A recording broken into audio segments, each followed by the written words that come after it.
आई मस्त पाऊस पडतोय, काहीतरी गरम गरम खायला करूयात ना. थांबा, तुरीच्या डाळीचे वडे करते. हो चालेल.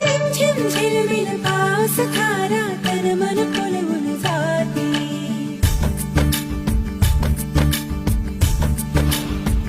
हो या रिमझिम झिलमिल पाऊस धारा तन मन फुलवून जाते. सहवास तुझा मधुमास फुलाचा गंध सुखाचा हाती. हा धुंद